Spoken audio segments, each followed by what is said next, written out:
इस वीडियो में मैं रॉ का जो लेटेस्ट एपिसोड आया है उसका एक रिव्यू आपको देने वाला हूं। यहां पे हम मैचेस के बारे में बात करेंगे, स्टोरी लाइंस, बैकस्टेज मोमेंट्स और आगे क्या हो सकता है, उन सारी चीज़ों के बारे में यहां पे बात होने वाली है। अगर आप इस चैनल के बारे में नहीं जानते हैं तो ये चैनल वीकली वीडियोज़ आपके लिए लाता है रॉ और स्मैकडाउन की, और हम हर एक मैच की, हर एक स्टोरी लाइन की इन डेप्थ रिव्यू करते हैं, उसके बारे में बात करते हैं आगे पीछे, जो कि काफ़ी मज़ेदार होता है। अगर आप चैनल पर नए हैं तो चैनल को सब्सक्राइब जरूर करिएगा, बेल नोटिफिकेशन को क्लिक करिएगा, जिससे आगे आने वाली वीडियोस की सारी नोटिफिकेशन आपको मिलती रहे। तो इस बार का रॉ शुरू हुआ था सैमी ज़ेन के साथ। अब सैमी ज़ेन का जो पहला मुद्दा था एड्रेस करने का कि ये सीज़न प्रीमियर है रॉ का। अब सीज़न प्रीमियर क्या है कि एक नया सीज़न शुरू होता है, तो उसमें ये पहला रॉ था, जैसे कि हमने पिछला स्मैकडाउन देखा था। तो सैमी ज़ेन का मुद्दा ये था कि केविन ओवन स्मैकडाउन में जा चुके हैं और अब उनके पास कोई टैग टीम पार्टनर नहीं है, उनके पास कोई फ्रेंड नहीं है। अब इसके जवाब में उन्होंने सीधा सीधा ब्लेम कर दिया जे ऊसो को, क्योंकि जे ऊसो रॉ पे आए हैं तभी Sami Zayn Kevin Owen SmackDown में गए हैं। तो ये उनके कहते कहते था, लेकिन इस सेगमेंट की एक मुद्दे की बात ये भी थी कि सैमी ज़ेन अपने आप को एक वर्ल्ड हैवीवेट चैंपियनशिप कंटेंडर जो है दिखाना चाहते थे, क्योंकि वो केविन ओवंस के साथ टैग टीम चैंपियन थे, तो अब वो सिंगल्स कंपटीशन की तरफ इंडिकेट कर रहे थे। लेकिन उतने में ही जजमेंट डे उनको घेर लेता है और उनको बजाते हैं जे ऊसो। अब देखिए, बात अभी जे ऊसो की ही हो रही थी कि सैमी ज़ेन ने ये बोला कि जे ऊसो की वजह से केविन ओवन स्मैकडाउन में गए। तो यहाँ पे थोड़ी सी मिक्स्ड फीलिंग दिखी, जो कि बाद में जो है जे ऊसो को भी समझ में नहीं आया। लेकिन बैकस्टेज में इसके बाद हमको एक सेगमेंट दिखाया गया जहाँ पे सैमी ज़ेन जो है जे ऊसो के साथ बात कर रहे थे, और जे ऊसो का ये कहना था कि अगर केविन ओवंस नहीं है तो क्या हुआ, मैं तो हूँ, अगर एक दोस्त चला गया तो दूसरा दोस्त तो है तुम्हारा। तो सैमी ज़ेन थोड़ा सा कंफ्यूज थे, लेकिन बाद में उन्होंने गले लगा लिया जे ऊसो को, और ये सेगमेंट यहीं पे ख़त्म हो गया। अब इन सारी चीज़ों का क्या है कि देखिए, सैमी ज़ेन अभी एक सिंगल्स कंपटीशन में करेंगे, क्योंकि वो टैग टीम टाइटल तो पहले ही हार चुके हैं और केविन ओवन स्मैकडाउन में जा चुके हैं। तो कहीं ना कहीं हो सकता है कि सैमी ज़ेन हम वर्ल्ड हैवीवेट चैंपियनशिप, जो कि उन्होंने खुद बोला है, उसकी पिक्चर में हमको दिखे और सैमी ज़ेन का एक सिंगल्स कंपटीशन चलेगा। नेक्स्ट मैच की बात करते हैं तो वो था गंथर वर्सेस ब्रॉन्सन रीड। अब ये मैच था इंटरकॉन्टिनेंटल चैंपियनशिप के लिए। अब ये वाला जो मैच था पूरे नाइट का सबसे बेस्ट मैच था। इसमें बहुत अच्छा फिजिकल एक्शन था और गंथर ने एक पावर बॉम्ब लगा के ब्रॉन्सन रीड को हरा दिया। तो इस मैच में आगे पीछे कुछ भी नहीं था, बहुत ही बेहतरीन मैच था, और इससे जो है गंथर की जो रेन है वो और ज़्यादा बढ़ गई है। और मैं ये बोलना चाहता हूँ कि गंथर अभी रेसलिंग में सबसे अच्छे फाइटिंग चैंपियन है, एक्टिव रेसलर हैं जो कि रिंग में है।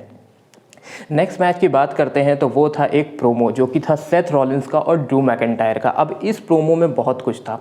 सेथ रॉलिंस ने ड्रू मैकिंटायर को बुलाया और उनको वो ये कहते हैं कि उन लोग का एक क्राउन ज्वेल में मैच होने वाला है। तो पिछले वीक हमने देखा था कि जब जजमेंट डे सेथ रॉलिंस पे money in the bank briefcase crash करने वाला था, तब ड्रू मैकिंटायर ने उनको बचा लिया था।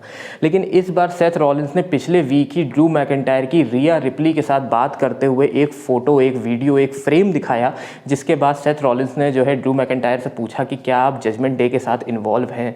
इसके बाद थोड़ा सा मामला गर्मा गया और ड्रू मैकिंटायर सेथ रॉलिंस को ये कहते हैं कि मैं तुम्हें हराऊंगा। सेथ रॉलिंस उनको ये कहते हैं कि इस बार जब मैं तुमको हराऊंगा तो सिर्फ तुम अपने आप को ब्लेम करोगे और किसी को ब्लेम नहीं कर पाओगे। इतनी बातचीत चल रही थी। तो अब ये सेगमेंट तो यहीं पे ख़त्म हो गया, लेकिन इस सेगमेंट से हमको ये समझ में आता है कि ड्रू मैकिंटायर का एक हील टर्न हो सकता है क्राउन ज्वेल में, क्योंकि अभी कंपनी के पास एक प्रॉपर हील की, एक थोड़ी सी क्वालिटी हील की कमी है, तो वो हमको देखने को मिल सकता है।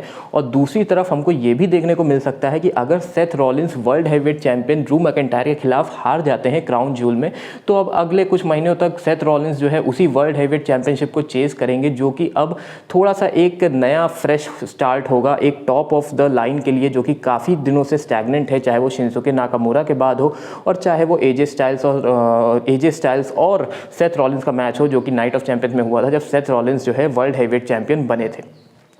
अब इसी में मैं एक अगले मैच के बारे में बात करना चाहता हूँ। हील की बात कर रहे हैं तो एक और मैच के बारे में बात करना चाहता हूँ, वो था शिंसुके नाकामुरा और रिकोशे। ये था फॉल्स काउंट एनीवेयर मैच। ये मैच रिंग साइड पे भी हुआ, ये मैच बैकस्टेज एरिया में भी हुआ, ये मैच ऑडियंस में भी हुआ, और शूटिंग स्टार प्रेस जो कि रिकोशे ने लगाया था ऑडियंस के ऊपर से, वो हाईलाइट था इस मैच का, क्योंकि रिकोशे बहुत ही ज़्यादा एथलेटिक हैं, तो उनका मैच देखने में बहुत ज़्यादा मज़ा आती है। वो कहीं से भी कूद जाते हैं, कहीं से भी कुछ भी करते हैं। बहरहाल इस मैच में शिंसुके नाकामुरा जीत गए। अब इस सेगमेंट से हमको ये समझ में आता है कि अभी भी ट्रिपल एच के अंदर शिंसुके नाकामोरा एक प्रॉपर हील है, क्योंकि शिंसुके नाकामोरा को इतनी विंस देना तो हो सकता है ये इसलिए किया जाता है कि कभी भी अगर कंपनी को आगे ज़रूरत पड़ती है एक प्रॉपर नेगेटिव कैरेक्टर की, एक प्रॉपर हील की, तो शिंसुके नाकामोरा वहाँ पे काम आ सकते हैं, क्योंकि उनका कैरेक्टर उसी लाइन पे बिल्ड किया जा रहा है, चाहे वो सेथ रॉलिंस के साथ हो और चाहे वो रिकोशे के साथ हो, जिनको उन्होंने बैक स्टेज एरिया में असॉल्ट किया था, जिसके बाद ये मैच हुआ था। अब वुमेंस डिवीजन पे आ जाते हैं तो था रिया रिप्ली और शेना बेजलर का मैच। अब रिया रिप्ली शेना बेजलर का मैच बहुत अच्छा चल रहा था, लेकिन इसमें 3 रेसलर्स और इन्वॉल्व हो गए, जोई स्टार्क, निया जैक्स, रैकेल रॉड्रिगस। अब ये पूरा एक खिचड़ी बन चुकी थी वहाँ पे, और उसके बाद जोई स्टार्क ने जैसे ही रिया रिप्ली को अटैक किया तो रिया रिप्ली ऑटोमेटिकली डिस्क्वालिफिकेशन से ये मैच जीत गई।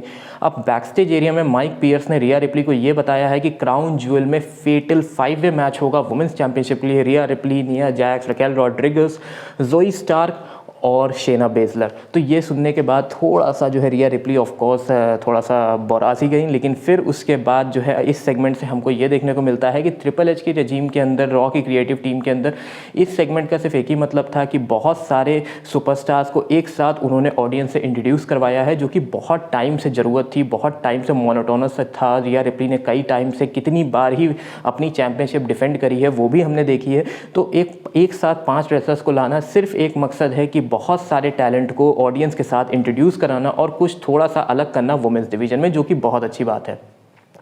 नेक्स्ट मैच की बात करते हैं तो वो था हमारा main event, Jey Uso Cody Rhodes versus Judgment Day for the world heavyweight tag team championship.